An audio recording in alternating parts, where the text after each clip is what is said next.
দুঃশাসনের সময় সরকারি খরচে 3 বার খাওয়া দাওয়ার ব্যবস্থা হয়েছে আমার। সর্বশেষ মাহফিল থেকে ওরা কত ভদ্র পুলিশ ওয়াজ শুনছে, 18 থেকে 20 জন সিভিল ড্রেসে আসছিল সুনামগঞ্জ শহরে, আমার জন্মস্থানে। সিলেট শহরে থাকলেও মূলত জন্মস্থান আমার সুনামগঞ্জ সদর। নিজের এলাকায় যাইতে পারিনি, গেছিলাম সাহস করে, আল্লাহর উপর ভরসা করে। এরা দাওয়াত দিয়েছিল, তো এরা এসে ওয়াজ শুনছে। ওয়াজ শুনেই আমার গাড়িতে উঠার আগে বলতেছে, ওসি স্যার আপনাকে একটু চায়ের দাওয়াত দিচ্ছেন। চা খাইতে গিয়ে 5.5 মাস শেষ। কথা বলছেন না? তারা সরকারি খরচে খাওয়াইতো, কিন্তু সব খাবার খাওয়া যাইতো না। যেটা বরাদ্দ ছিল তার 4 ভাগের 1 ভাগ 5 বার তাদের পেটে চলে যেত, যার কারণে সকালে রুটি ছিটতে গেলে 2 জন লাগতো। ক্যান্টিন থাকায়, পকেটে কিছু টাকা থাকায় কিছু মাঝে মধ্যে খাইতে পারছিল, তবু অবস্থা খারাপ হয়ে যেত। তো যাই হোক, অনেকে এসে আমার কাছে দোয়া চাইতো, হুজুর দোয়া করেন। কেন? 2-3টা মামলা হয়েছে, আব্বা আম্মা খুব টেনশন করতেছে। কেউ এসে বলছে, হুজুর নতুন বিয়ে করছি, বউ কান্দে আর কয় আপনি যদি জেলে চলে যান আমার লাইফটা কি হবে, আমার জীবনটা কেমন করে কাটাবো, আমি তো কাউকে চিনি না, আপনাকে দেখেই তো এখানে আসে। কেউ কেউ উদ্বিগ্নতা প্রকাশ করে, তারা ভাই দোয়া করবেন, বাচ্চা কাচ্চাগুলোর কি হবে। তারা যদি জানতো যার কাছে 2-3টা মামলার জন্য দোয়া চাচ্ছে নিরাপত্তার জন্য, যদিও নিরাপত্তা দেওয়ার মালিক কে, একজনের কিছু দোয়া চাইবো, এটা খারাপ না, এটা ভালো, এটা সুন্নাত, এটা মুমিনের ভালোবাসার লক্ষণ, আলহামদুলিল্লাহ। তারা যদি জানতো যার কাছে দোয়া চায় তার মামলা বেশি না, মাত্র 54টি ছিল। কথা বুঝেন নাই? যিনি বলতেছেন তার মামলা বেশি ছিল না। ছোটবেলায় ক্রিকেট খেলতে গিয়ে অনেক সময় হাফ সেঞ্চুরি করছি না, এরকম না, খেলতে পারতাম, খারাপ না। তো হাফ সেঞ্চুরি মাঝে মাঝে মিস হয়ে গেলে বা ভালো রান না করতে পারলে আফসোস থাকতে, আরে একটা 50 করতে পারলাম না। কিন্তু আল্লাহর রহমতে মামলার 50 হয়েছে, আলহামদুলিল্লাহ। চুরি করে, ডাকাতি করে, ছিনতাই করে, জবরদখল করে, জুলুম চালিয়ে, ধোঁকাবাজি করে, প্রতারণার কারণে একটা মামলাও খাই নাই। আমরা মামলা খেয়েছি, জেল খেটেছি এক আল্লাহর জন্য।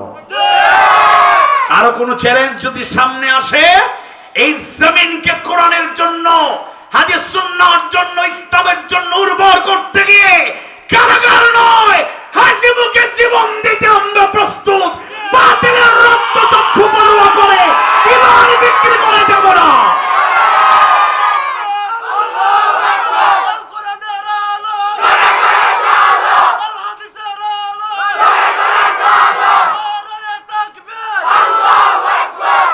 কেউ কেউ বলবে 5 আগস্টের পরে একটা সুযোগ পাইয়া হুজুর মনে হুঙ্কার দিচ্ছে, হিস্ট্রি জানবেন।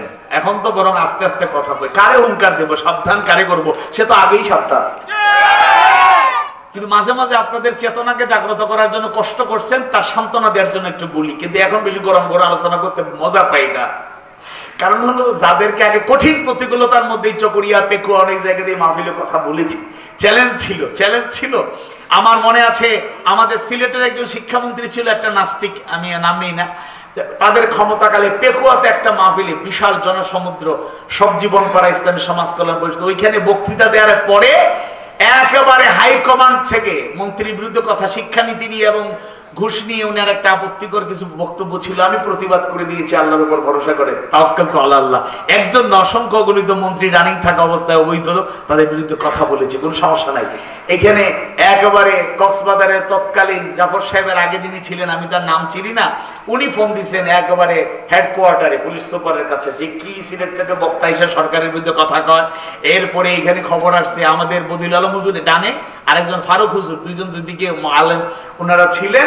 তো না, বদিল আলম হুজুরের কাছে ফোন আসে যে এই সেই, উনি ফোন আর রিসিভ করেন না, একবার রিসিভ করে ফোন রিসিভ করেন না, মানে ওনাকে নামায় দেন, এই করেন। আলোচনা শেষ হওয়ার পরে আমাদের দায়িত্বশীলদের মাধ্যমে বলছেন, যেহেতু এরা ডিস্টার্ব করতেছে আপনাকে নিরাপদে পৌঁছায় দিই, আমাদের সমস্যা নাই, ধরলে ধরুক।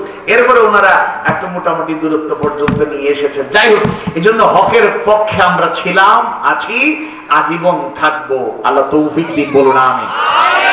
তাহলে আজকে আমরা ইসলামী সমাজ নিয়ে একটু কথা বলবো। অবশ্যই প্র্যাকটিক্যাল আলোচনাও থাকবে, আপনাদের মনোযোগ দরকার, কারণ মা বোনেরা শুনবেন। আমরা সবাই মিলে একটা ইসলামী সমাজ গড়ে তুলতে চাই, একটা ইসলামিক সোসাইটি, একটা ইসলামিক স্টেট আমাদের স্বপ্ন। সেই স্বপ্ন বাস্তবায়ন করতে হলে কি করতে হবে আমরা একটু বলতে চাই। দেখুন, ইসলামী সমাজ বলতে অনেকে অনেক কিছু মনে করেন, অনেকগুলো সংজ্ঞা আছে। সহজ করে একটা সংজ্ঞা বলি, ইসলামী সমাজ বলতে ভুল বুঝার কোনো কারণ নেই। অমুসলিম ভাই বোনেরা শুনুন, আপনারা মুসলিম রাষ্ট্রে আছেন, এই রাষ্ট্র যদি ইসলামী রাষ্ট্র হয়ে যায় আপনারা ঠকবেন না।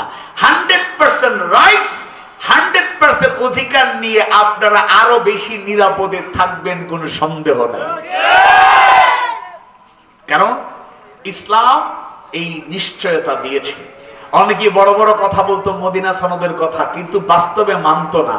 মদিনা সনদটাকে যে বুঝতে পারতো, ওই নীতি ধারাগুলোকে ফলো করতে পারতো, এখনো যদি দুনিয়ার যে কোনো জায়গায় ইসলামী পদ্ধতি, রীতিনীতি, সিস্টেমকে কেউ ফলো করে, যেইখানে এটাকে ফলো করা হবে, ওইটা একটা সোনালী সুন্দর একটা বসুন্ধরায় পরিণত হবে ইনশাআল্লাহ। ইসলামী সমাজ ব্যবস্থা বলতে কি বোঝায়? যে সমাজে প্রতিটি মানুষের অধিকার, চাহিদা, দায় দায়িত্ব ইসলামের অনুশাসন দ্বারা নির্ধারিত হয়, সুনির্দিষ্ট থাকে, সেটাই হচ্ছে ইসলামী ব্যবস্থা। এখানে মুসলমানদের অধিকার বলা হয় নাই, সকল মানুষের অধিকার, human rights. As a man, as a person, তার যে অধিকার আছে সে অধিকারটা সে ফিরে পাবে। তার চাহিদা কি? যার অভাব আছে সে অভাব দূর করার চাহিদা। দেখুন, আমাদের দেশে ক্যাপিটালিজম, পুঁজিবাদের একটা প্রভাব বিস্তার করেছে, দুনিয়াকে এরা ধ্বংস করেছে। আমাদের দেশও ধনীরা ধনী হয়, গরিবরা গরিব হয় নাকি হয় না?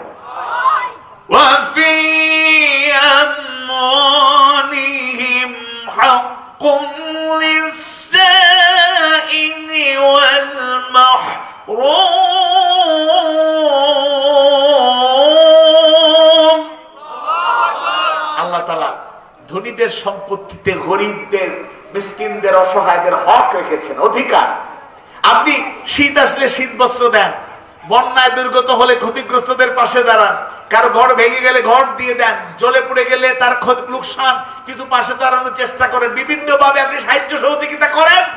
এটা করলে মনে করবেন না দয়া করছেন, না, বরং আপনার অধিকার, তার অধিকার আপনার সম্পত্তিতে সেটা পৌঁছে দিচ্ছে। এই সেন্স গ্রো করতে হবে, যার কারণে আজকে ধনীরা ধনী হয়, গরিবরা আরো গরিব হয়। আচ্ছা, আপনারা নিঃসন্দেহে আইনমন্ত্রী আনিসুল হক, মানে মন্ত্রী বলতেও লজ্জা লাগে, অবৈধ সেই ব্যক্তি আইনের চেয়ারে বসে অনেক বেআইনি কাজ করেছে। তাকে যখন ধরলো প্রশাসনের লোকেরা, বিভিন্ন সহযোগিতা পেয়ে ধরলো, তখন তাকে নিয়ে যাবে একা। সে বলছেন, আমাকে একা নিয়ে যাবেন? কয়, আপনি একাই তো, আর কেউ আছে নাকি? কয়, আছে তো, দোস্ত আছে না। দুষ্টকে সালমান এফ রহমান ফাইজলামি করেন আমাদের সাথে, সময় নষ্ট করছেন, তাড়াতাড়ি চলুন। সালমান এফ রহমান কই? উনি একজন দরবেশ মানুষ, সাদা দাড়িওয়ালা, কত সুন্দর সফেদ দাড়ি, সাদা মানুষটা, মোটামুটি সাদা সাদা পোশাকও পছন্দ করেন, সাদা সফেদ ধবধবে সাদা পোশাক পরেন, দাড়ি কত সুন্দর। উনি আবার কই? এবার দেখায় কয়, ওই দেখেন, ওই যে কয়, এটা তো দরবেশ, এটা দাদা বাবু। কারণ দাঁড়িয়ার নাই, সফা ক্লিন শেভ করে পালানোর চেষ্টা করছে। এই সালমান এফ রহমান এক বক্তৃতায় আহলে হাদিসের এক প্রোগ্রামে গিয়ে বলেছিল, আমি সহিহ হাদিস ছাড়া কোন হাদিস আমল করি না। বাপরে বাপ, সহিহ হাদিস ছাড়া কোন হাদিস মানি না, এমনকি নাউযুবিল্লাহ সে বলেছিল কোরআনে নাকি কিছু ভুল আছে। নাউযুবিল্লাহ, আস্তাগফিরুল্লাহ, নাস্তাগফিরুল্লাহ, কত বড় কপাল পোড়া। যে বলেছিল সহিহ হাদিস ছাড়া কিছু মানি না, তাহলে সহিহ হাদিস দ্বারা তো দাড়ির সুন্নতটা তো অপরিহার্য সে জানতো, কিন্তু বিপদে পড়ে পালানোর জন্য শেষ পর্যন্ত সেই দাড়ির সুন্নত খেলাফ করে পালানোর চেষ্টা করলো, যদিও পালাতে পারে না। এর উদাহরণ দিলাম এই কারণে, চেহারা লেবাসে মানুষের সামনে ইনোসেন্ট ভদ্রলোক সাজার চেষ্টা করেছে, কিন্তু ভালো করে প্রমাণিত বাংলাদেশে যে হাতে গড়া লোকেরা জনগণের সম্পদ আত্মসাৎ করে, লুটপাট করে দেশে বিদেশে সম্পদের পাহাড় করে তুলেছে, তন্মধ্যে ওয়ান অফ দাম, সে হল অন্যতম ডাকাত দুর্নীতিবাজ, তার নাম সালমান এফ রহমান। চিটংয়েও একাধিক এরকম ডাকাতের পরিচয় পাওয়া গেছে। ইনশাআল্লাহ সময়ের ব্যবধানে তাদেরকেও আইনের আওতায় আসতেই হবে। আওয়াজ বাড়িয়ে বলুন ঠিক কিনা? তাহলে এই যে উঁচু আর নিচুর ব্যবধান, ধনীরা ধনী হচ্ছে, গরিবরা আরো গরিব হয়ে যায়, এর মূল কারণ হলো ইসলামিক সৌন্দর্য।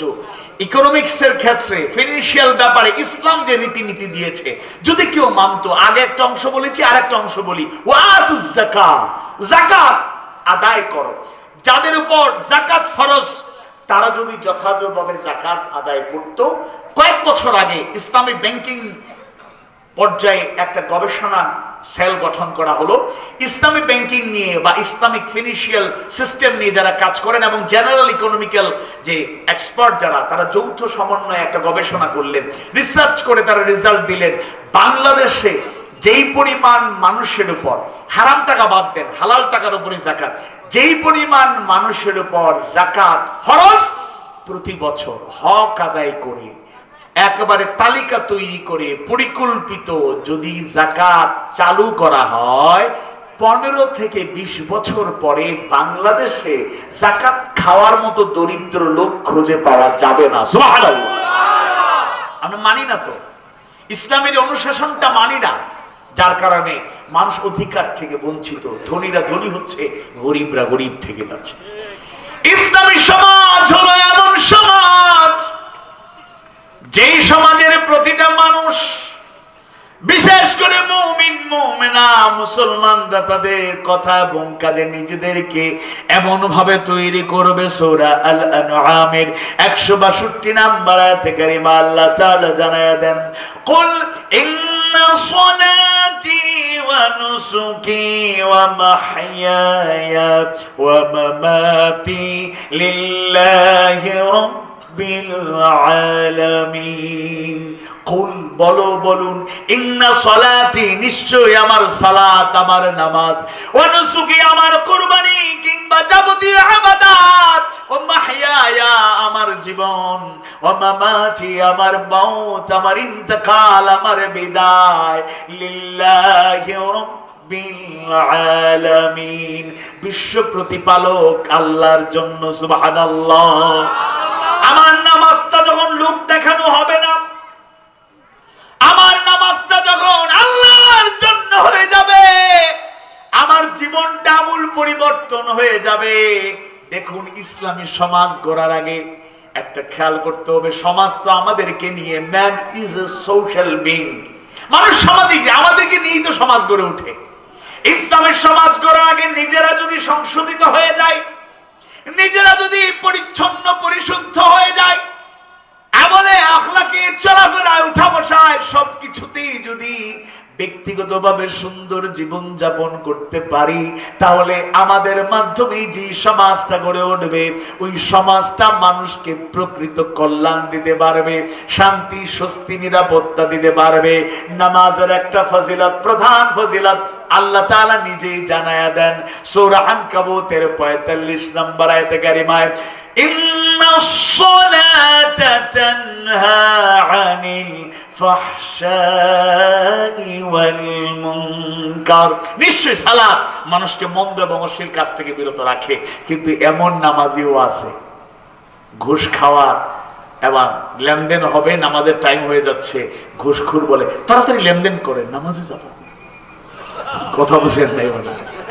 আহা, এটা গল্প অনেকবার আমি বলেছি, আবার শোনাই। রমাদান মাস, রমজানের রোজা রাখি কেন? লাআল্লাকুম তাত্তাকুন, যেন আমরা তাকওয়াবান হতে পারি। কি তাকওয়াবান হইছি দেখেন, এক কর্মকর্তা অফিসে বসে আছেন, রমাদান মাস রোজা রাখার অবস্থায় বান্ডিল একজন নিয়ে আসলো, স্যার আপনার পেমেন্টটা বুঝিয়ে দিন। তো তিনি হঠাৎ করে খুশি না হয়ে রাগান্বিত হয়ে গেলেন। বেয়াদব! সে তো ভয় পাইছে, স্যার এটা তো আপনি বলেছিলেন নিয়ে আসার জন্য। এখন কোন মাস? স্যার রমাদান মাস। রোজা রেখেছো? জি স্যার রোজাদার আমি। আমি রোজাদার? আপনি তো আমার থেকে ভালো রোজাদার। তাহলে রোজা রেখে এই লেনদেনটা কেমনে করলেন? I am sorry for that. Sir ভুল হয়ে গেছে, এটা করবো না, পরবর্তীতে পৌঁছায় দেবো। চলে যাচ্ছে, দরজার কাছাকাছি যাইতে, শোনো অনেক দূর থেকে কষ্ট করে আসছো, ঠিক আছে ড্রয়ারে রেখে দাও, ইফতারের পরে দেখবো। যা আপনারা বলেন ঘুষ খাওয়া রোজাদার অবস্থায় হারাম, ইফতার করার পর কি হালাল হয়ে যায়? ইয়া আইয়ুহাল্লাযীনা আমানু লা তাকুলু আমওয়ালাকুম বাইনাকুম বিল বাতিল, হে ঈমানদারগণ একে অপরের সম্পদ অন্যায়ভাবে ভক্ষণ করো না। আমরা নামাজ পড়ি, ঘুষ খাই, নামাজ পড়ি আবার সুদের কারবার ছাড়তে পারি না, এরকম লোক অন্তত পক্ষে তরস ঘাটে নাই না, তাহলে চুকুরিয়ে নেই। তাহলে নামাজও পড়েন, কেমনে আপনি সুদ খান? যুবক, তোমাকে ভালোবাসি আল্লাহর জন্য, তুমি নামাজও পড়ো, সিনেমা দেখাও ছাড়তে পারো না, তুমি মিজান আজহারীর ওয়াজও শুনো, আবার সাথে সাথে তোমার প্রিয় সিঙ্গার উইথ মিউজিক সং না শুনলে রাতে ঘুম আসে না। শুনুন, যত ফ্রাস্ট্রেশন, হেজিটেশন, টেনশন, ডিপ্রেশন তৈরি হয় অনইসলামিক কালচারকে গ্রহণ করার কারণে। হতাশা, নিরাশা। 13-14 বছর হয় নাই, কয় হুজুর আমি হতাশ, মনে হয় বাঁচুম না। তোমার এত হতাশা কিসের? কিসের এত ফ্রাস্ট্রেশন? কিসের এত হেজিটেশন? কিসের এত টেনশন? কিসের এত আমাদের ডিপ্রেশন? No, never. একটা এসএসসি পরীক্ষার্থী ছেলে, রেজাল্ট বের হয়েছে, জিপিএ 5 পাওয়ার কথা, ক্লাসের নাম্বার 1 স্টুডেন্ট, সবচেয়ে ব্রিলিয়েন্ট, সবচেয়ে মেধাবী। সে F গ্রেড পাইছে। সে কিছু চিন্তা না করে টেনশনে পড়ে আত্মহত্যা করে। পরবর্তীতে তার পরিবার যখন রি-এক্সাম করছে, দেখা যায় সে আসলে জিপিএ 5 পেয়েছে, জাস্ট একটা প্রিন্টিং মিস্টেক। আহা, মনে করে 82 দেওয়ার কথা, 82 জায়গায় 28 হয়ে গেছে, হতে পারে না? আহা, কিসের এত হতাশা, নিরাশা? মুমিনরা কখনোই হতাশ হয়ে যায় না, নিরাশ হয়ে যায় না। কোনো কষ্টে থাকলে যার কাছে মন খুলে সব বলে দেয়, তিনি কে? যাদের আল্লাহ আছেন তাদের কোনো টেনশন আছে? ওয়ালা তাহিনু ওয়ালা তাহজানু ওয়া আনতুমুল আ'লাউনা ইন কুনতুম মুমিনিন। এই চকরিয়ার মানুষেরা, বেকুয়ার মানুষেরা, কক্সবাজারের মানুষেরা যাকে সবচেয়ে বেশি ভালোবাসে, যার হৃদয় ক্রাই তাফসীর তাদের হৃদয়কে বিগলিত করে উজ্জীবিত তারা হয়ে যায়। এমন অনেক লোক পেয়েছি তাদের দুঃশাসনের আমলে। একজন বড় নেতা আমার পাশে বসা, তিনি মুচকি হাসি দিয়া বলেন, হুজুর আমার কারণে মনে হয় কথা বলতে পারেন নাই, সাইদি সাহেবের জন্য একটু দোয়া করে দিয়েন। সুবহানাল্লাহ। যিনি সব মানুষের কাছে দলমত নির্বিশেষে একটা গভীর ভালোবাসার বন্ধনে তিনি আবদ্ধ হয়ে গেলেন, হৃদয়ে জায়গা পেয়ে গেলেন। তিনি শুধু কক্সবাজার, চকরিয়া, বেকুয়া নয়, টেকনাফ থেকে তেতুলিয়া, রূপসা থেকে মাথুরিয়া, শুধু বাংলাদেশ নয়, পৃথিবীর 50টা দেশে সরাসরি সফর করেছেন, কোরআনের তাফসীর করেছেন। যার তাফসীর শুনলে, বয়ান শুনলে বারবার মনে পড়ে যায় রাসূলের সেই হাদিস, ইন্না মিনাল বায়ানি লা সিহরা, নিশ্চয়ই কোন কোন বক্তৃতায় আছে জাদুর প্রভাব। সুবহানাল্লাহ। তিনি 50টা বছর কোরআনের দাওয়াত দিলেন, কোটি কোটি মানুষের কাছে ইসলামের সেই সৌন্দর্য পৌঁছে দিলেন। লাখো লাখো পথহারা মানুষ হেদায়েতের আলোয় আলোকিত হলো। হাজারো মুসলিম যার কাছে কালেমা শাহাদাত পাঠ করে তারা ইসলাম গ্রহণ করলো। সেই বিশ্বনন্দিত মুফাসসিরে কোরআন শুধুমাত্র বয়ান করে, তাফসীর করে যান নাই, জীবনের শেষ লগ্নে 13টা বছর তাকে বন্দী করে রাখলো। একটা দিনের জন্য চেহারা থেকে হাসি কেড়ে নেওয়া যায় নাই। যেদিন তাকে পরিকল্পিত ষড়যন্ত্র করে বিদায় করলো, শহীদ করলো, হাসপাতালে ঢোকার সময়ও যে মুচকি হাসি দিয়া, জান্নাতি হাসি দিয়া তিনি ভেতরে ঢুকলেন, ওই হাসি আর আমরা বাইরে পেলাম না। তিনি কোটি কোটি তাওহীদ প্রিয় মানুষকে কাঁদিয়ে তিনি চলে গেলেন জান্নাতের পাখি হয়ে। সুবহানাল্লাহ। এই কারণে বলছি, হতাশা নিরাশা তাকে আজ করতে পারে নাই। জেলে যাওয়ার পরে একাধিকবার তাকে প্রস্তাব দেওয়া হলো, সাইদি সাহেব তাদের সঙ্গ ছেড়ে দিন, যাদের সাথে আছেন আর তাদেরকে ছেড়ে দিন, ভুলে যান, নতুন একটা ইসলামী দল গড়ে তুলুন, আপনি প্রধান হয়ে যান, আমরা সাপোর্ট দেব, কিংবা ক্ষমতার অংশীদার হয়ে যান, কিংবা আপনাকে মুক্ত করে দেই, তাদের সঙ্গ ছেড়ে আপনি মুক্ত বিহঙ্গের মতো দুনিয়ায় বিচরণ করেন, আপনার দাওয়াত দেন, আমরা বাধা দেব না।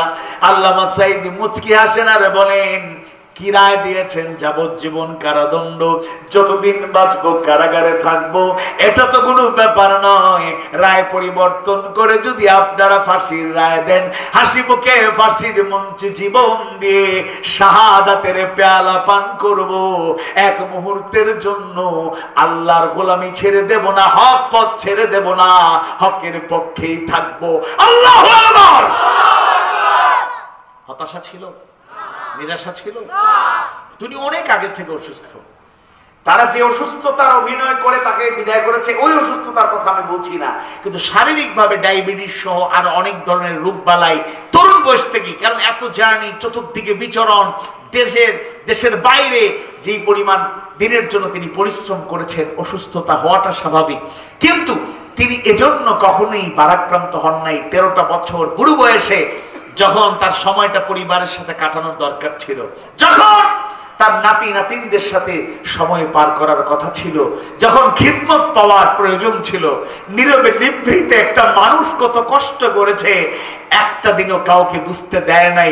কোনদিন জেলখানার ভেতর থেকে সালাম পাঠিয়েছে, দোয়া করেছেন, দোয়া চেয়েছেন, একটা দিনও বলেন নাই আমি ভালো নাই। আল্লাহু আকবার। কিসের হেজিটেশন, কিসের ফ্রাস্ট্রেশন, কিসের টেনশন, কিসের ডিপ্রেশন? মুমিন যারা হয় হাসি মুখে জীবন দিয়ে যায়, ইমান বিক্রি করে সস্তা ইমান বিক্রি করে মুনাফিক তারা থাকতে চায়। যুবকদের বলবো, জীবন পাল্টে দিতে চাইলে আমাদের একটা ইবাদতই যথেষ্ট, সেটা হচ্ছে সালাত। এখন সমাধান দিয়ে যাই, কারণ পেচ লাগাইয়ে গেলে লাভ নাই। অনেক জায়গায় বলেছি, অন্যতম গুরুত্বপূর্ণ একটা সমাধান হলো, দেখুন, নামাজ জীবনের পরিবর্তন করে। আল্লাহর কথা মহাসত্য, শুধু সত্য না, মহাসত্য। কিন্তু নামাজ পড়ে, অনেকে আছে ফজরের নামাজ পড়ে ক্ষেত খামারে যায়, ডাইনে বাগানে তাকায়, চান্স পাইলে আইল ঠেলাঠেলি করে। এরকম লোক অন্তত এই এলাকায় নেই। ও, এরকম লোক আছে, ওজনে কম দেওয়ার লোক পাইলে এখানে নেই। ও, তাইলে ইয়াবাটিয়া বা এই এলাকায় আসে না। তাহলে আপনি বলুন, নামাজি আবার এগুলোর সাথে কেমনে থাকে? সমাধান একটা সময়, অনেক কথা আছে, যেহেতু আলোচনার মূল বিষয়টা না, এরপরে প্রসঙ্গক্রমে বলছি, এটাও হেদায়েতের একটা মাধ্যম হবে ইনশাআল্লাহ। একটা কাজ করবেন, তাহলে ওই পদ্ধতিতে নামাজ পড়লে, নামাজ আদায় করলে, কায়েমের চেষ্টা করলে, আমি চ্যালেঞ্জ দিয়ে গেলাম, অন্তত আমি বাঁচবো কি মরবো জানি না, হায়াত মতের মালিক কে, কিন্তু অন্তত পক্ষে আমি একটা সময় দিলাম, আগামী বছর মাহফিলে আমি থাকি আর অন্য কোনো মেহমান আন, একটা বছর সময় দিলাম, ইনশাআল্লাহ এই কথাটা গুরুত্ব সহকারে নেবেন আর আমল করবেন।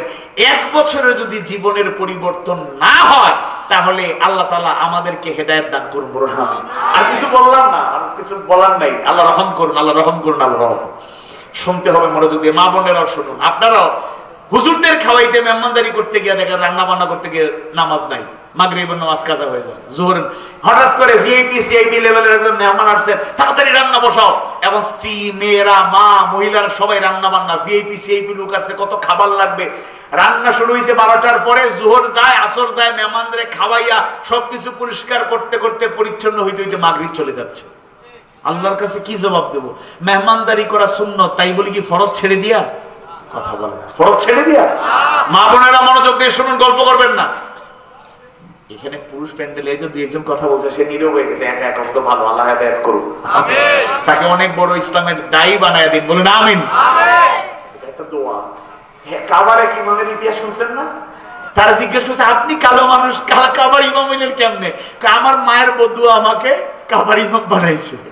মা ছেলে এত দুষ্টামি করে, এত দুষ্টামি এই বয়সে করবে, যে ছটপট করে না, নড়াচড়া করে না। আমি অন্তত পক্ষে, সে অসুস্থ বলে আল্লাহ মাফ করুন, অসুস্থ না হয়ে বেশি ভদ্র, ছোটবেলায় নড়াচড়া করে না। আমি ছেলেদেরকে বেশি ভালো পছন্দ করি না, মেয়েদের চঞ্চলতা করবে, দুষ্টামি করবে, ওয়াজও নাই, এখন দুষ্টামি শুরু করে দিও না। তো কাবার ইমাম তিনি দুষ্টামি করেন, মা বিরক্ত হয়ে বলতেছে, আল্লাহ তোরে কাবার ইমাম বানাক। সুবহানাল্লাহ। আবার দোয়া কবুল হয়, বদুয়া কবুল হয়। আল্লাহু আকবার। এটা তো বদুয়া না, এটা তো দোয়া। রাগ করে বলছে, আল্লাহ তোরে হেদায়েত দি, কাবার ইমাম বানায় দি। তিনি আসলে কাবার ইমাম হয়ে গেছে। সুবহানাল্লাহ। তো যাই হোক, আপনারা শুনুন মনোযোগ দিয়ে। এখন আপনারা মেহমানদারি সুন্নাত, কিন্তু মেহমানদারি সুন্নাত আদায় করতে গিয়ে ফরজ তরক করতে পারেন না। শুনুন, আমি ফয়সালা দিয়ে যাই, একটা ফর্মুলা দিয়ে যাই, আপনারা একটু ফলো করবেন। অন্তত 1 বছরের মধ্যে আমি চ্যালেঞ্জ দিয়ে বললাম, ইনশাআল্লাহ আমাদের জীবনে পরিবর্তন আসবেই। আল্লাহ তুমি কবুল করো, আওয়াজ বাড়িয়ে বলেন আমিন। নামাজই পরিবর্তন ঘটাবে এবং বলবে শুধু নামাজ। আপনি শুরু করুন, শুধু নামাজটা খুশুখুদুর সাথে, হেফাজতের সাথে শুরু করুন। নামাজটা ঠিকঠাক হয়ে গেলে অন্যান্য ইবাদত কেমনে যে অটোমেটিক্যালি ঠিক হয়ে যাবে, একমাত্র জানেন যিনি, তিনি কে? আল্লাহ।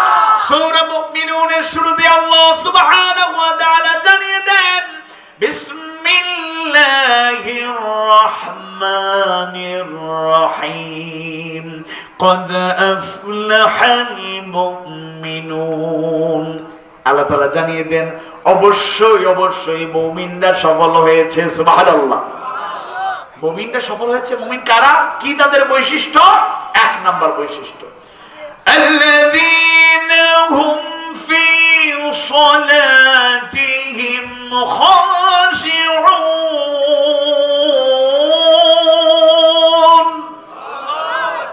যারা থাকে তাদের সালাতের মধ্যে বিনয় অবনত অর্থাৎ সালাতের মধ্যে খুশু-খুদু যাদের থাকে তারাই সফল কাম আল্লাহু আকবার আলী বিন আবি তালিব রাদিয়াল্লাহু আনহু আতা রাহমাতুল্লাহি আলাইহি জগৎ বিখ্যাত মুফাসসির মুজাহিদ রাহমাতুল্লাহি আলাইহি অনেক মুফাসসিররা ব্যাখ্যা দিয়েছেন খুশু-খুদু মানে কি আমি সহজ করে বুঝাই দিই আপনাদেরকে মসজিদ তো কাছাকাছি আছে নাকি আচ্ছা এখন কিছু লোক দেখবেন আমাদের মধ্যে আছে দুর্বলতা আমি কাউকে লজ্জা দেওয়ার জন্য এইটা কাটাতে হবে দুর্বলতা দূর করতে হবে নতুবা আমার নামাজ কাজে লাগবে না 50-60 বছর নামাজ পড়বেন আল্লাহ রহম করুন হয়তো এই নামাজ কোন কাজেই লাগবে না আল্লাহ তুমি আমাদের কবুল করো আমিন নামাজে দাঁড়াইছে ঘড়ি আছে না ঘড়িটা কেন দেওয়া হলো টাইম মেইনটেইন করে যেন জামাত পড়া যায় ইন্নাস সালাতা কানাত আলাল মুমিনিনা কিতাবান মাওকুতা নামাজ যেভাবে ফরজ সুনির্দিষ্ট সময় নামাজটা ফরজ সুবহানাল্লাহ এবার নামাজে দাঁড়াইছে এমন লোক একটু পিছনে দাঁড়াইছে ঘড়ি দেখা যায় মনে করুন মাগরিবের সালাতে ইমাম সাহেব হাফেজে কোরআন মানুষ তো মন চাইলো একটু লম্বা সূরা পড়তেছেন এমন মুসল্লিও আছে মনে মনে কয় ঘড়ির দিকে তাকায় আর কয় মাগরিবের নামাজে তো লম্বা সূরা পড়ার কোন দরকার ছিল কিছু লোকের অ্যালার্জির প্রবলেম থাকতে পারে অসুস্থতা থাকতে পারে নামাজে আইসা মাঝে মধ্যে হঠাৎ করে অ্যাক্সিডেন্টলি অ্যালার্জি একটু চুলকানি হয়ে যেতে পারে কিন্তু কিছু লোকের অভ্যাস আপনারা খেয়াল করে দেখবেন নামাজও পুরোটা পড়লো তার অ্যালার্জির প্রবলেম সলভ করার জন্য চুলকানিও ফুল টাইম ছিল কিছু লোক আছে দাড়ি রাখছেন আলহামদুলিল্লাহ যাদের দাড়ি নাই বয়স হয়ে গিয়েছে দাড়ি উঠা শুরু করে দিয়েছে নিয়ত করে নেন আমি ফেনী ছাগলনাই এক মাহফিলে যুবকরা আয়োজন করছিল যুবকরাই বেশি আজকে যুবকরা বেশি না কম আলহামদুলিল্লাহ তো যুবকদের বললাম বাংলাদেশের একজন স্মার্ট মানুষের নাম বলো তো সুদর্শন স্মার্ট খুব খুব বেশি স্মার্ট আপনারা বলেন তো দেখি ওরা বলছে একজন দাঁড়ায় বললো হুজুর মিজানুর রহমান আজহারি স্মার্ট কিনা কথা বলে নাম স্মার্ট তো স্মার্ট মানুষের দাঁড়িয়ে আছে আছে ব্লেজার সোয়েটার বা কোটি পেকুয়াতে কি সুন্দর কোটি পরে আসছেন টুপি চেহারা সুরা সবসময় পরিপাটি আমরা এতটুকু পরিপাটি থাকতে পারি না আল্লাহ তাআলা সবাইকে কবুল করুন বলে আমিন আতুহুরু শাতরুল ঈমান তাহারাত পবিত্রতাটা ঈমানের অংশ পবিত্র থাকি স্মার্ট থাকাটাও সুন্নতের অংশ আল্লাহ রাসূলের সব সময় সফর সঙ্গী হিসাবে যে জিনিসগুলো থাকতো এর মধ্যে কিন্তু একটা চিরুনিও ছিল সুবহানাল্লাহ বলেন আমরা তো এরকম পারি না যাই হোক এখন স্মার্ট মানুষ অমুক কে ধরেন মিজানুর রহমান আজহারি তিনি দাড়ি রাখছেন দাড়ি রাখলে কাউকে আনস্মার্ট লাগে না এই যে আপনারা কক্সবাজার থেকে আসার পথে মাঝখানে দেখবেন কয়েকটা বিরতি নেয়ার ফোর সিজন এরপরে মিডওয়ে আর একটা আছে কি ইনানি এগুলাতে রেস্টুরেন্ট আছে না এগুলাতে বিরতি বা এয়ারপোর্টে ঢুকলে দেখবেন মানুষের ইস্তেঞ্জা করার জন্য ওয়াশরুম আছে এরপরে দুইটা সিস্টেমে পাওয়া যায় একটা হলো দাঁড়াইয়া আর একটা হলো ভিতরে ঢুকে খুব কারণ ঢাকা এয়ারপোর্টে আমি একজন ভদ্রলোক আমি আমার সিরিয়াল একজন বের হয়েছে আমি ইস্তেঞ্জা করবো ভেতরে ঢুকবো এমন অবস্থায় সুটকুট পড়া বয়সে আমার থেকে একটু বড় স্মার্ট খুব মানে মোটামুটি জেনারেল শিক্ষিত উচ্চ শিক্ষিত বা ভিআইপি সিআইপি লেভেলের মানুষ ওই জন্য না আমি ভদ্রতার খাতিরে বললাম আপনি আগে যেতে পারেন তো তিনি বললেন না না আপনি আপনারটা যান আমার তো এদিকে যাওয়া লাগবে না কেন আমি তো ডান দিকে দেখা যায় থাকে দাঁড়াইয়া দাঁড়াইয়া প্রস্রাব করার ব্যবস্থা আছে না আছে লজ্জা ঈমানের অংশ কিছু লোক এত এত লজ্জাহীন দাঁড়াইয়া প্রস্রাব করতেছে নো হেজিটেশন নো টেনশন সেটা প্রাউড ফিল করতেছে নাউযুবিল্লাহ যুবক যে কথা বলছিলাম এখন অনেকেরই দাড়ি রাখছেন ভালো কথা নামাজে দাঁড়াইছে আবার দাড়ি নিয়ে খেলতে খেলতেই নামাজ শেষ এরকম লোক মনে হয় দেখেন নাই জীবনে বহু জায়গায় সফরে থাকি প্রাইভেট গাড়ির সাথে থাকলে বলি নামাজের টাইমে দাঁড়ায় যাবেন জামাতে নামাজ পড়ো অনেক জায়গায় জামাত শুরু হয়ে গেছে দাঁড়াইছি ডানে বা বামে মুসল্লি যুবকের মধ্যেও পাইছি মুরব্বীদের মধ্যে পাইছি মাইন্ড করবেন না একেবারে এরকম তাকায় দেখতেছে আমার বাম পাশের যুব্ব পড়া লোকটা কে আছে না নাই তাইলে খুশুবুদু কি আছে কথা বলেন আছে আহা কিছু লোক আছে শেষ বৈঠকে গেলেই তার পড়া আগে শেষ ইমাম সাহেব তো ধীর স্থির ভাবে পড়তে হবে। যদি আগে উনি সালাম ফিরান, অনেক মুসল্লি আছে কি বললেন দুরুদ পড়তে পারলাম না, এর আগে সালাম ফিরান, ইমাম সাহেব তো তাড়াহুড়া কি বাড়ি যাবেন নাকি? বাপরে বাপ, ইমাম সাহেবের গাইডলাইন দেওয়ার লোকের অভাব নেই, কিন্তু নিজেরা সিগন্যাল দেয়। ইমাম সাহেব যদি আস্তে ধীরে পড়তে যায় তারপর আর শেষ আবার সিগন্যাল দেয়। সিগন্যালটা কিভাবে দেয় তোমরা একটু দেখাও তো। এরকম আসেনি? সকরিয়ার মসজিদে আসেনি? আমাদের এই পাশের মসজিদে আসেনি? তবে এখন ঠান্ডার সময় যদি কেউ অসুস্থ হয়ে যায় আল্লাহ মাফ করুক, কোনো সমস্যা নেই, কিন্তু পরিকল্পিত কিছু মানুষের অভ্যাস সিগন্যাল দেবেই, তাইলে খুশু খুদুর খেলাফ হচ্ছে নাই। আচ্ছা, এখানে বাজারের ব্যবসায়ী অন্যভাবে নিবেন না। বাজারের এক ব্যবসায়ী সালাতুল আসরের নামাজ পড়ছে, নামাজ শেষ সালাম ফিরানোর পরে ইমাম সাহেব বলছে, ইমাম সাহেব নামাজে ভুল করছেন।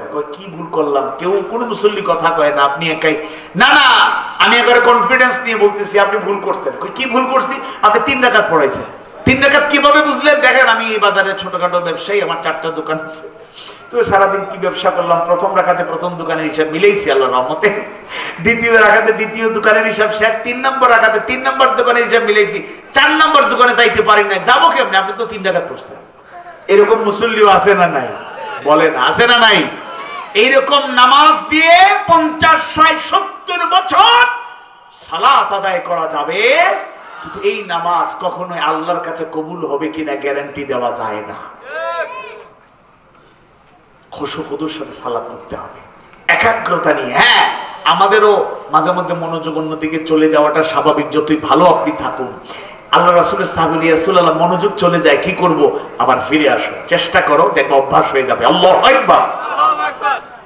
ইমানদার ভাইয়েরা, নিঃসন্দেহে আমাদের নামাজ হবে আল্লাহর জন্য, অনুসুকি আমাদের কুরবানি কিংবা যাবতীয় ইবাদত যার জন্য হবে তিনি কে? আমাদের জীবনটা হবে কার জন্য? মরণটা হবে কার জন্য? মরতেই হবে যখন, শহীদি মরণ দিও আমাকে, মরতেই হবে যখন, শহীদি মরণ দিও আমাকে। শাহাদাত জানি শুধুই জীবন, শাহাদাত জানি শুধুই জীবন, সে জীবন দিও আমাকে, মরতেই হবে যখন, শহীদি মরণ দিও আমাকে। সবাই পড়ি আমিন। মরা লাগবে নাকি লাগবে না? কুল্লু নাফসিন যায়কাতুল মাউত, প্রত্যেকটা নফসকে মানুষকে মৃত্যুর স্বাদ সাধন করতে হবে। আর বিদায় বা মৃত্যুর মাঝে সর্বোত্তম যেটা, সেটা হলো শাহাদাতের বিদায়। এটা মৃত্যু নয়, এটা জীবন। জানিয়ে দিয়েছেন কে? ওয়ালা তাকুনু লিমান ইউকতালু ফি সাবিলিল্লাহি আমওয়াত বাল আহইয়াউ ওয়ালাকিন লা তাশউরুন। আল্লাহু আকবার। দেখুন, বহু আলেমরা পর্যন্ত 15.5 বছর ইমান বিক্রি করছে। এরকম লোকের সন্ধান আমরা পাইছেন নাকি? পান নাই। এক ইসলামিক স্কলার তিনি তো বলেই দিলেন, আপনি যেন তেন নেত্রী নন, আপনি শুধু দেশের প্রধান নন, আপনি একজন জান্নাতি নারী। নাউজুবিল্লাহ। বাড়ি গিয়ে কইবেন লোকেরা কয় ওরা পালালো, এরা জালিম তাই তো পালালো। ভাই, কোন মুকাররমের খতিব পালালো, সেটা কি ব্যাপার? আলেমগণ নবী রাসূলের ওয়ারিস। প্রতিকূল আবহাওয়া থাকুক, অনুকূল থাকুক, পরিস্থিতি অনুকূল থাকুক আর প্রতিকূল থাকুক, নিজেদের আত্মমর্যাদা নিয়ে, দৃঢ় ঈমান নিয়ে, আমল নিয়ে, ইসলামের পথে সাহসী ভূমিকা নিয়ে, হিম্মত, হিকমত, দূরদর্শিতা, সাহসিকতা নিয়ে ময়দানে থাকলে কখনোই বাতিলের সামনে তাদের মাথা নত করা লাগবে না। প্রকৃত ইমানদার যারা হাসি মুখে জীবন দেয়, কিন্তু ইমান বিক্রি করে দেয় না। বাংলাদেশের জনগণ, বিশেষ করে ছাত্র জনতা, ছাত্ররা ভয়কে জয় করেছে, বিজয় দিয়েছেন কে? আওয়াজ বাড়িয়ে বলুন কে? সুন্দর একটা কিশোর হাত কেটে ফেলা হলো, ডান হাত, এখন কৃত্রিম একটা হাত লাগাইছে। তারে বললো তোমার হাত নাই, কি অবস্থা, কেমন করছো? না, দেশের জন্য হাত দিছি, জীবন দিলেও কোনো সমস্যা নেই। সুবহানাল্লাহি ওয়া বিহামদিহি। অবৈধরা স্বরাষ্ট্রমন্ত্রীকে পুলিশ কর্মকর্তা বলছে, স্যার আতঙ্কের ব্যাপার। কি আতঙ্ক? গুলি করে মারা যায়, লাশ সরানো হয়, গুলি করে আহত হয়, হসপিটালে নিয়ে যাওয়া হয়, বাকিগুলো দাঁড়ায় থাকে, সরে যায় না। শহীদ আবু সাঈদ, শহীদ মুগ্ধ, ওয়াসিম আকরামরা বুক পেতে দিয়ে, জীবন দিয়ে, এবং বাংলাদেশেও ইসলামের পথের পথিকরা হাজিবুকে ফাঁসির মঞ্চে জীবন দিয়ে প্রমাণ করেছে, আমরা জীবন দিতে জানি, কাপুরুষ মুনাফিক হতে জানি না।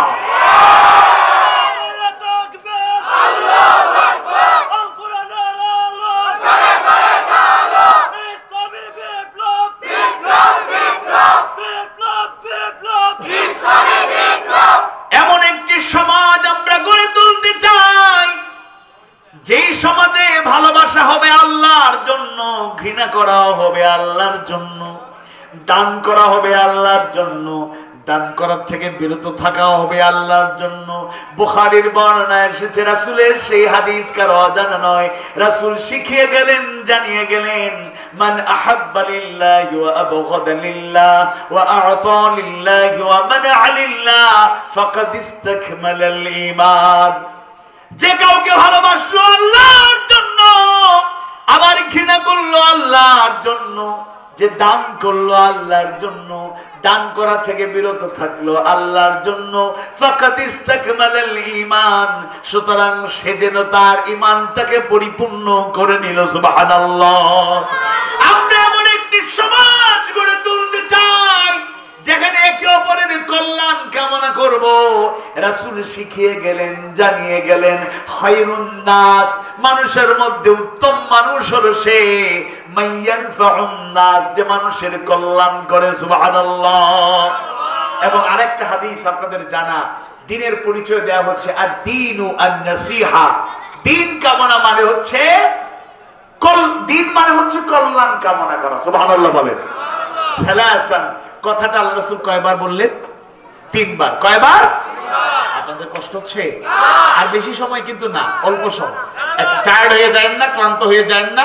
আমি মোটামুটি আর হয়তো আধা ঘন্টা আলোচনা করব, এরপরে আপনাদের নিয়ে দোয়া করে বিদায় নেব। আল্লাহ কবুল করো। আওয়াজ বাড়িয়ে বলুন আমিন। আদ-দীন ওয়ান নাসিহা, দ্বীন মানে কল্যাণ কামনা। সালাসান, কথাটা কয়বার বললেন? 3 বার। কুলনা লিমান, প্রশ্ন করা হলো, জিজ্ঞেস করা হলো, কার জন্য কল্যাণ কামনা? কল্যাণ কামনা করব কার জন্য, কাদের জন্য? খালাব, আল্লাহ রাসূল বললেন, জানিয়ে দিলেন, 1 নম্বরে লিল্লাহি, আল্লাহর জন্য, 2 নম্বরে ওয়ালি রাসূলি, তার রাসূলের জন্য, 3 নম্বরে বললেন ওয়ালি কিতাবি, তার কিতাবের জন্য, 4 নাম্বার বললেন ওয়ালি আইম্মাতিল মুসলিমিন, আর মুসলমানদের নেতা যারা, দায়িত্বশীল যারা, তাদের জন্য। সুবহানাল্লাহ। এই জায়গায় শেষ হয় নাই, এখন নেতাদের কথা আছে, কর্মীরা হতাশ, বলে শুধু তাদের জন্য কল্যাণ কামনা করবে, আমাদের জন্য কেউ কল্যাণ কামনা করবে না। রাসূল বঞ্চিত করেন নাই। 5 নম্বর বলেছেন ওয়া আম্মাতিহিম, এবং আমভাবে সবার জন্য, জনসাধারণের জন্য। আল্লাহু আকবার। এমনকি একজন মুসলমান নিজের মধ্যে সে আদর্শ তৈরি করবে। ইসলামী সমাজ, ইসলামী রাষ্ট্রের নমুনা হলো শুধু মুসলমান মুসলমানের কল্যাণ কামনা করে এমন নয়, আমাদের সমাজে থাকা অমুসলিমদের কল্যাণ আমরা কামনা করব, আমরা অমুসলিমদেরকে নিরাপত্তা দেব, অমুসলিম তারা যেন ধর্মীয় স্বাধীনতা নিয়ে তাদের ধর্ম পালন করতে পারে। তবে মুসলমানদের যেভাবে ধর্মের নামে, দিন চর্চার নামে বাড়াবাড়ি করা উচিত নয়, অন্যান্য ধর্মের লোকেরাও সুযোগ পেলে সীমা লঙ্ঘন করা উচিত নয়। যতটুকু প্রপার ওয়েতে রিলিজিয়নকে মানা দরকার ততটুকু মানবেন। তবে একটা কথা মনে রাখবেন, তরুণরা, যুবকরা শুনে রাখুন, ইমানদাররা শুনে রাখুন, সহযোগিতা করা, তাদের ধর্মীয় স্বাধীনতা দেওয়া মানে এটা নয় তাদের ধর্মীয় উপাসনায় শরীক হয়ে যাওয়া। অন্য ধর্মের উপাসনায় শরীক হওয়া যাবে না। আওয়াজ বাড়ে বলুন, যাবে না। আমরা তাদেরকে যতটুকু হেল্প করা যায় দূর থেকে করব, খোঁজ খবর নেব। মাঝখানে 5 আগস্টের পরে নিরাপত্তার কিছু ঘাটতি ছিল, ষড়যন্ত্রের অংশ হিসেবে পাহারা দেওয়া হয়েছে, কিন্তু এর মানে এটা নয় পূজা উপাসনা চলবে আমিও তাদের সাথে শরীক হয়ে যাব। অন্য সময় খবর নেব, নিরাপত্তার বিঘ্নিত হলে প্রয়োজনে আমরা পাশে দাঁড়াবো, কিন্তু উপাসনা চলাকালীন সময় উপাসনায় শরীক হওয়া যাবে আমরা গোলামি করি এক আজিম সত্তার, তিনি কে? আওয়াজ বাড়ি বলুন কে? একটা সূরা আল্লাহ তাআলা নাযিল করেছেন এটার পরিষ্কার ধারণা দেওয়ার জন্য।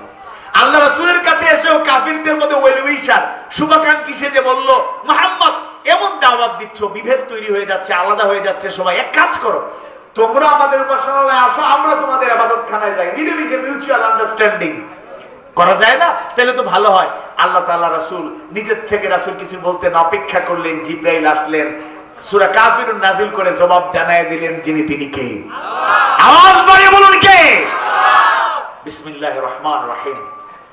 বিসমিল্লাহির রহমানির রহিম।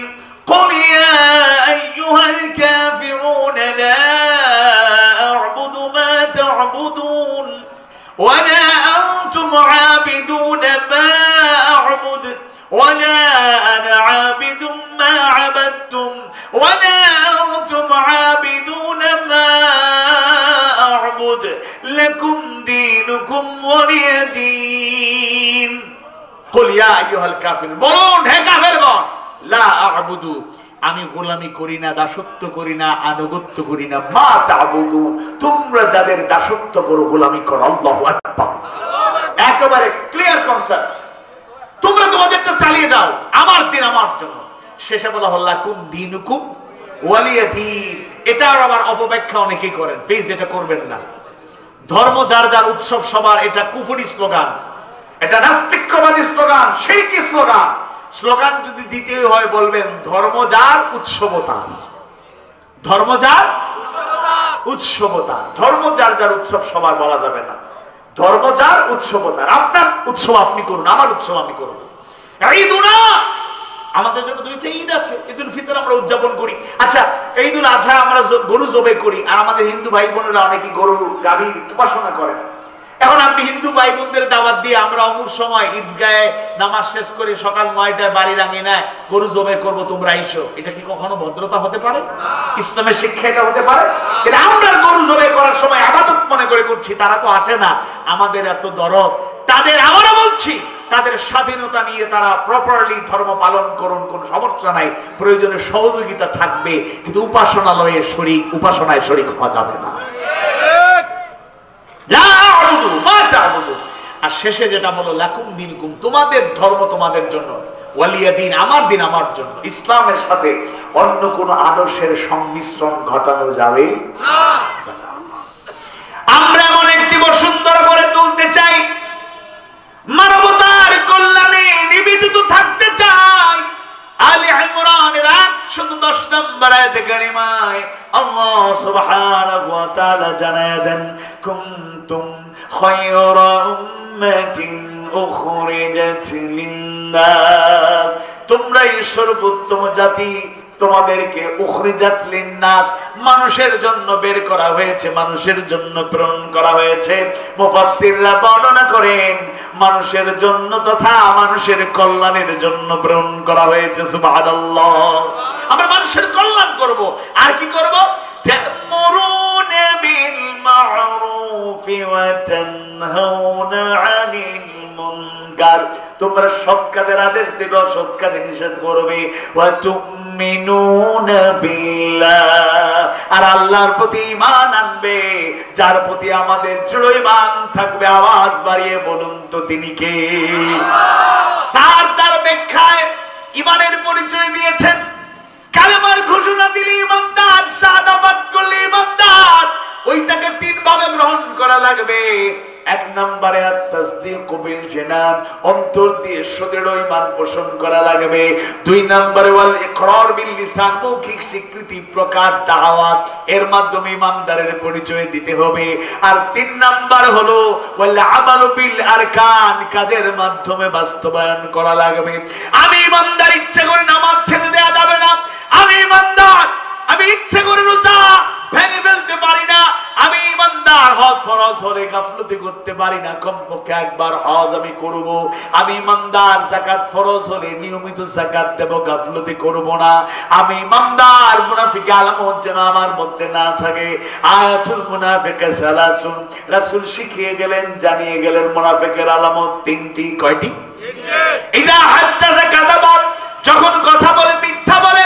ওয়া ইদা ওয়াদা খাফা, যখন ওয়াদা করে খেলাফ করে ভঙ্গ করে। ওয়া ইদা তুমিনা খানা, আর যখন আমানত রাখা হয় খেয়ানত করে। আরেক হাদিসে আল্লাহ রাসূল বললেন মুনাফিকের আলামত চারটি। কয়টি? এই তিনটা ঠিক আছে। 4 নাম্বারটা হলো ওয়া ইজা খাসামা ফাজারা, ঝগড়া লাগলি গালি দেয়, এরকম মনে হয় এই এলাকায় কেউ নেই। গল্পটা আপনাদের শোনাইছি কিনা? এক প্রধান শিক্ষক, প্রাইমারি স্কুলের প্রধান শিক্ষক বা হাই স্কুলের যেটাই হোক, প্রধান শিক্ষক ফোন দিয়েছেন অভিভাবককে, আপনি কি অমুকের আব্বা? হ্যাঁ আমি অমুকের আব্বা। তো আপনার সাথে একটু এক্সচেঞ্জ অফ ভিউজ, মত বিনিময় ছিল, আপনি কি আসতে পারবেন? কোন দিন আসতে পারবেন? কখন? যে অমুক দিন অমুক সময়। ঠিক আছে আপনি আসুন। ডিউ ডেট ডিউ টাইম, তিনি চলে এসেছেন। চা বিস্কিট দেওয়া হলো, কর্মচারীকে বলা অমুক ক্লাসের অমুক ছাত্রকে নিয়ে আসো। নিয়ে আসা হলো। এবার বাবার সামনে প্রধান শিক্ষক বলছেন, দেখেন আপনার ছেলেকে অনেকদিন থেকে সংশোধনের চেষ্টা করছি, পরিবর্তন হচ্ছে না। সহপাঠীদের গালি দেয়, বড়দের গালি দেয়, ছোটদের গালি দেয়। অনেক বুঝাইছি, শাসন করছি, মোটিভেশন চালাইছি, হয় না। এবার আমরা চিন্তা করছি শিক্ষক বৈঠক করে এটা সংশোধন করতে হলে সাপ্লাই সেন্টার বন্ধ করতে হবে। যে জায়গাতে গালি শিখছে ওই জায়গাটা বন্ধ করে দিতে হবে, নতুবা এই ছোট বাচ্চা গাল বন্ধ, বাসায় যায় না, কই যায়, কি শিখে জানি না। স্কুলে তো গালিগালাজ পরিবেশ নাই, তাইলে এখানে গালিগালাজ করে শিখার তো কথা না, অন্য জায়গায় শিখছে। কোন জায়গায় শিখছে এটা বন্ধ করে দিতে হবে, ওই যোগাযোগটা বন্ধ রাখতে হবে, অথবা ওই জায়গায় সংশোধন করতে হবে। এবার বাবার সামনে প্রধান শিক্ষক বলছে, আব্বার সামনে বলো তো কার থেকে গালি শিখছো? সে মাথা নিচু করে দাঁড়ায় আছে, কিছু বলে না। এবার আব্বা বলছে, বলো কোথার থেকে শিখছো? বলে না। এবার বাবা রাগ করে দাঁড়ায় কয়, অমুকের বাচ্চা গালি শিখছো স্কুল থেকে। প্রধান শিক্ষক বলছে, আপনি বসুন, প্লিজ বসুন। বাবা বাবা তুমি ক্লাসরুমে যাও, ক্লাসরুমে যাও, সাপ্লাই সেন্টার পাইয়ে গেছি। গালি শিখছে কার থেকে? আমি অমুকের বাচ্চা বলছি, মানে গালিটা তো আমরা দিতে পারি না, নাউজুবিল্লাহ। অমুকের বাচ্চা মানে একটা গালি দিয়ে বলছে, তার উপর যে গালিটা পড়তাচ্ছে কল্পনা করে না। এটা কি মুসলমানের বৈশিষ্ট্য? কখনই মুসলমানের বৈশিষ্ট্য। মুসলমান হলে সত্য কথা বলবো, মিথ্যা কথা বলবো না। অ্যাক্সিডেন্টলি ওয়াদা খেলাফ হতে পারে, আল্লাহর কাছে মাফ চাইবো, তওবা করবো, ইস্তেগফার করবো, কিন্তু অভ্যাসে পরিণত হয় কিছু লোকের ওয়াদা ঠিক থাকে না। এটা মুনাফিকের আলামত। আমানত রাখলে খেয়ানত করা যাবে না। শুধু টাকার আমানত নয়, জীবনের প্রতিটা ক্ষেত্রে যত আমানত আছে, একটা পরিবারের অভিভাবকের কাছে গোটা পরিবার আমানত। রাসূল বলেছেন, কেউ যদি 10টা লোকের দায়িত্ব পালন করে, তাকে হাসরের ময়দানে, কিয়ামতের পরে হাসরের ময়দানে আসামির মতো তোলা হবে, ডান্ডা বেড়ি পড়ায়, হ্যান্ডকাপ পড়ায় আসামির মতো তোলা হবে। জবাব দিবেন ঠিকঠাক মতো জান্নাতে, আর নতুবা জাহান্নামে। নাউযুবিল্লাহ। পরিবারের অভিভাবক যারা, কষ্ট নিয়েন না। ভালোবাসা থাকবে, কিন্তু ভালোবাসার নামে আপনি আসামি হয়ে যায়েন না, দায়ুস হয়ে যায়েন না। স্ত্রীর সব চাহিদা পূরণ করেন, কিন্তু স্ত্রী পর্দা করে না। মেয়ের সব চাহিদা পূরণ করেন, মেয়ে পর্দা করে না। ছেলের সব চাহিদা পূরণ করেন, ছেলে নামাজ পড়ে না। এত ভালোবাসা দেখানোর দরকার নেই। ঠান্ডা থাকুক, শীতকাল থাকুক, আর গরমকাল থাকুক। বেশি মহব্বত থাকলে গরম পানি করে দিয়ে বাচ্চারা নামাজ পড়ান। কিন্তু নামাজ 7 বছর হলে রাসূল বলেছেন নামাজের তাগিদ দাও। 10 বছর হলে নামাজ ছেড়ে দিলে প্রয়োজন প্রহার করো। মাইরা ভর্তা বানানো দরকার নাই, কিন্তু শাসন করতে হবে। মা বোনেরা শুনুন, পুরুষেরা ব্যবসা বাণিজ্য চাকরি বাকরি বাইরে বাইরে থাকে, আপনাদেরকে আর একটু কেয়ারফুল হইতে হবে। মাঝে মাঝে মহব্বত থাকবে, কড়াকড়ি করবেন, এটা মহব্বত। ছেলে স্কুল থেকে আইসে দৌড় দিছে খেলার মাঠে, বাবা খেয়ে যাও খেয়ে যাও খেয়ে যাও, ডাকলে শোনে নাই। খাইতে গেছে, আসরের টাইমে আসছে, ক্লান্ত শান্ত, আম্মু তাড়াতাড়ি খাবার দাও, ক্ষুধা লাগছে। আম্মু, আপনি যদি প্রকৃত মুমিনা হন, আপনার সন্তানের উপর নামাজ যদি ফরজ হয়, আপনি প্রথমে জিজ্ঞেস করলেন, ডাকলাম শুনলা না? আম্মু, বন্ধুরা প্রীতি ম্যাচ রাখছে, আমাকে রাখবে না বলছে, দেরি করলে রাখবে না, দৌড়ি চলে গেছে, মাফ করে দাও। আচ্ছা, দ্বিতীয় জবাব দাও, জোরে নামাজ পড়ছো? আম্মা পড়তে পারি না, যাও আজকে আর খাবার নাই। কাঁদতে শুরু করছে, খোদা তো আম্মা আর জীবনে করবো না, ওয়াদা করো আর নেক্সট টাইম চান্স দেব না। দেখবেন 1-2 দিন পানিশমেন্ট দিয়ে দিলে, খাবার বন্ধ করে দিলে, টাকার দরকার, দেব না, নামাজ পড়ছো। এরকম গাইডলাইন, এটাও শাসন। ইয়া আইয়ুহাল্লাযীনা আমানু কু আনফুসাকুম ওয়া আহলিকুম নারা। হে ইমানদারগণ, নিজে জাহান্নামের আগুন থেকে বাঁচো, আহলকে, পরিবারকে, স্বজনকে, প্রতিবেশীকে জাহান্নামের আগুন থেকে বাঁচাও। এই যে তরুণরা এই মাহফিলের আয়োজন করলো, তাদের অন্তরে কি আছে জানি না, তবে আমি এই মাহফিলের অন্যতম প্রধান উদ্দেশ্য এটা বলতে চাই, তারা নিজেরাও কোরআনের আলোকে চলতে চায়, আবার মানুষদের কাছে হেদায়েতের আলো ছড়িয়ে দেওয়ার মাধ্যমে সবাই মিলে আমরা যেন জান্নাতে যেতে পারি। আল্লাহ এরকম ঈমান আর আমল দাও, বলেন আমিন। বাবা মা জান্নাতে, সন্তান সন্ততি জাহান্নামে, ছেলে মেয়ে জান্নাতে, বাবা মা জাহান্নামে, ভাই জান্নাতে, বোনটা জাহান্নামে, স্বামী জাহান্নামে, স্ত্রীটা জান্নাতে, স্ত্রী জাহান্নামে, স্বামীটা জান্নাতে। এরকম আপনজন ছাড়া যদি জান্নাত পেয়ে যান, দেখবেন পুরোপুরি তৃপ্তি পাওয়া যাবে না। এজন্য নিঃসন্দেহে আমাদের এমন ভাবে নিজেদেরকে গড়ে তোলা দরকার, এমন ভাবে ইমানদার হওয়া দরকার, নিজে শুধু জান্নাতে যাওয়ার চিন্তা করব না। গোটা দুনিয়া সমাজটাকে পাল্টানো এত সহজ নয়, রাষ্ট্রকে পরিবর্তন করা একটা বক্তৃতা দিলেই চলবে না। বাস্তবতা অনেক কঠিন, অনেক চ্যালেঞ্জ আছে, কিন্তু আমি আমার ঘরটাকে যদি টার্গেট করি, গোটা দুনিয়াতে আলো জ্বালাতে পারবো কিনা জানি না।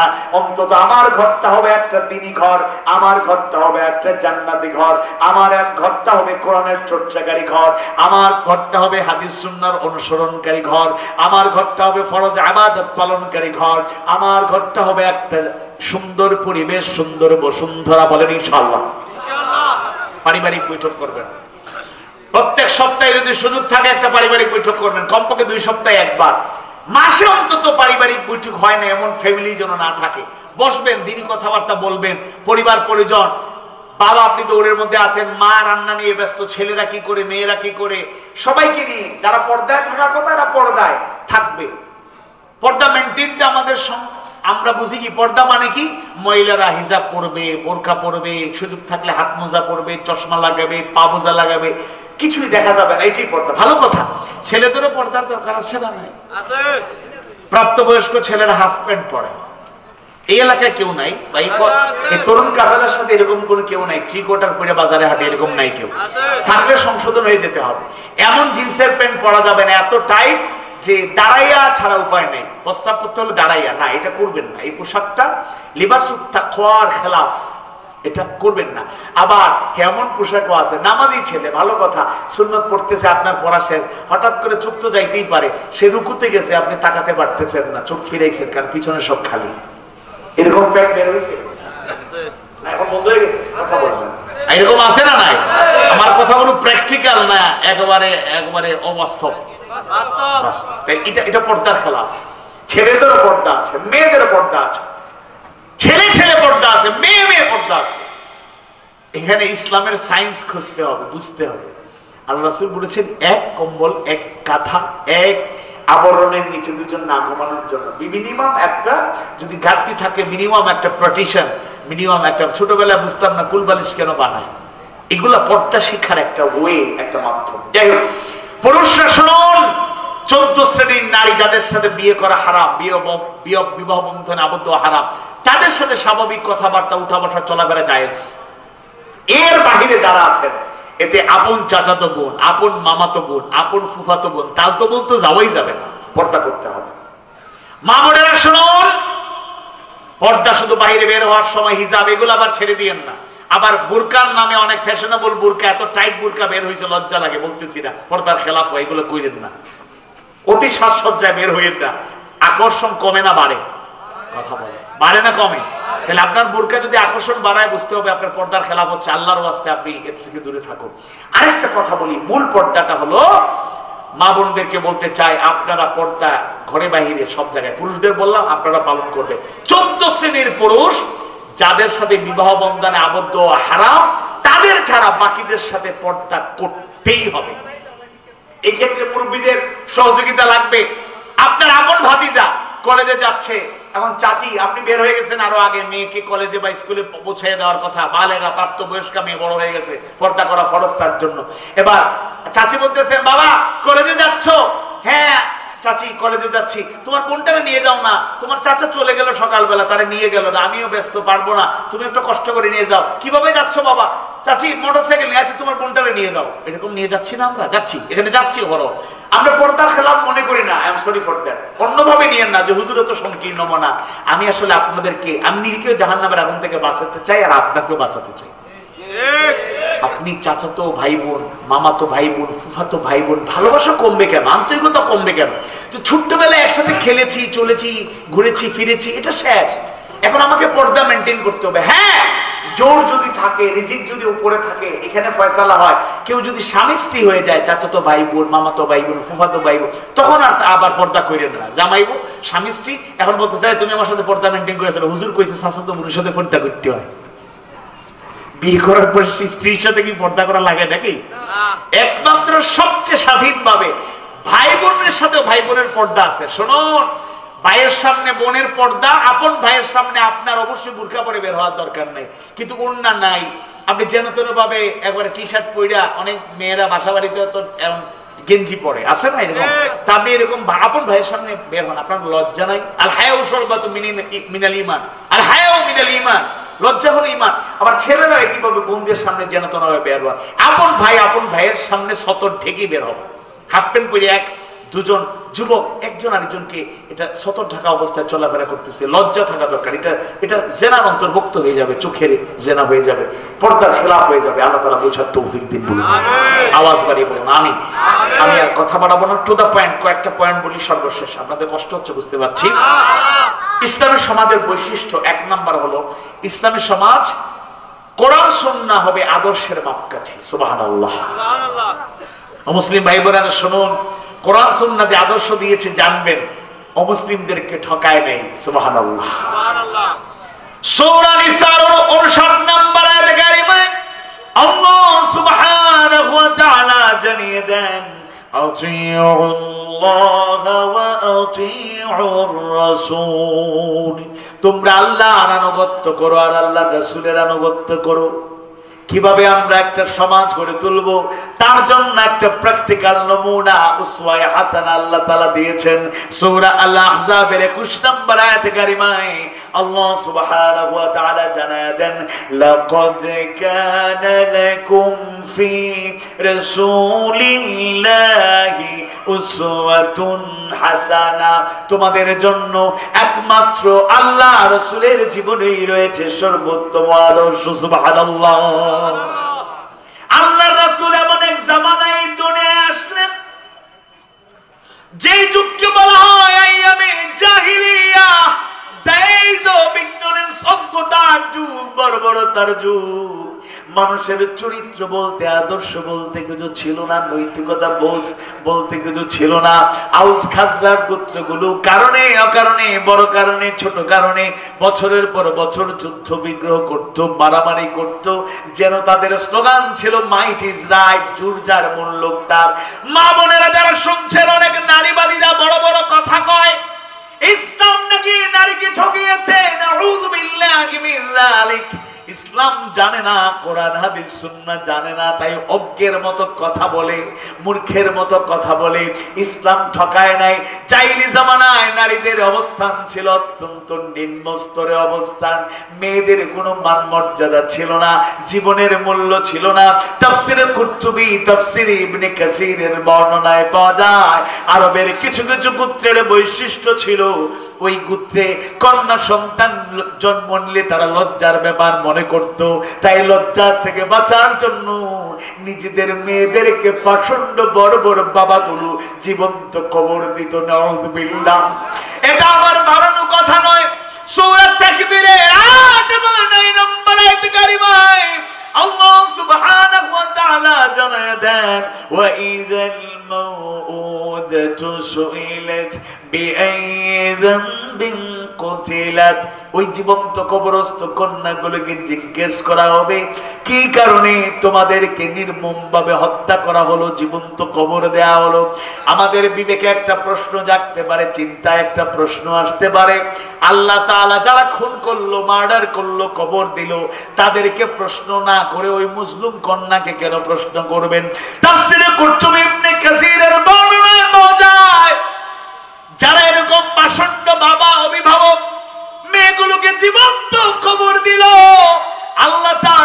তাদের উপর এত গুসা করবেন, এত নারাজ থাকবেন, তাদের দিকে তাকাবেন না, তাদের সাথে কথা বলবেন না। এত নির্মমতা যে জাহিলি জামানায় ছিল। সামাজিক কালচার বলতে অধপতিত কালচার ছিল। বাইতুল্লাহ তাওয়াফ করতো জাহিলি জামানায় উলঙ্গ হয়ে। কত বড় বড় তা মাকে সন্তান বিয়ে করত, বাবারা মেয়ের সাথে জেনা করতো না, নাউযুবিল্লাহ। কোন সভ্যতা তাদের মধ্যে ছিল না, চারিত্রিক সৌন্দর্য ছিল না। আল্লাহ রাসূল এমন দৃষ্টান্ত স্থাপন করলেন, এমন একটা সমাজ গড়ে তুললেন, এমন আলোকিত মানুষ তৈরি করলেন, যে মানুষগুলোর উপর খুশি হয়ে আল্লাহ তাআলা আয়াত নাযিল করে জানায়া দিলেন, রাদিয়াল্লাহু আনহুম ওয়া রাদু আন। তারা আল্লাহর উপর সন্তুষ্ট, আর তাদের উপর সন্তুষ্ট যিনি হয়ে গিয়েছেন তিনি কে? নিকৃষ্ট মানুষগুলো কেমন উৎকৃষ্ট মানুষ বানায় দেওয়া হলো। খিয়ারুকুম ফিল জাহিলিয়াহ খিয়ারুকুম ফিল ইসলাম। ওই অসভ্য সমাজ থেকে সভ্য সমাজে রূপান্তরিত হয়ে গেল। নিকৃষ্ট মানুষগুলো সর্বোৎকৃষ্ট হয়ে গেলেন।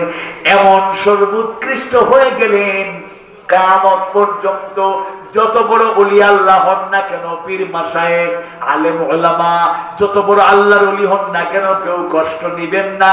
দুনিয়ার সকল ভালো ভালো মুত্তাকি ইমানদার ওয়ালিদের ঈমান আমল এক জায়গায় করলে একজন সাহাবীর সাথে তুলনা করা যাবে না। সুবহানাল্লাহ। সাহাবীর সংজ্ঞা কি? তারা তিনটা বৈশিষ্ট্যের অধিকারী। ঈমান এনেছেন, ইমানের উপর ইন্তেকাল করেছেন। আরেকটা বড় শর্ত হলো জীবদ্দশায় একটা বারের জন্য হলে রাসূলকে পেয়েছেন, সাক্ষাৎ পেয়েছেন, দেখেছেন সরাসরি। সুবহানাল্লাহ। আল্লাহ রাসূলকে যারা দেখেছে তাদের ঈমান, আর যারা দেখি নাই তাদের ঈমান আকাশ আর পাতাল পার্থক্য, কখনো এক হতে পারে না। আল্লাহ রাসূলকে দেখাটাও ঈমানের একটা বড় সৌভাগ্য। আপনারা যারা ভালো আমল করেন মাঝে মাঝে আল্লাহর কাছে চাইবেন,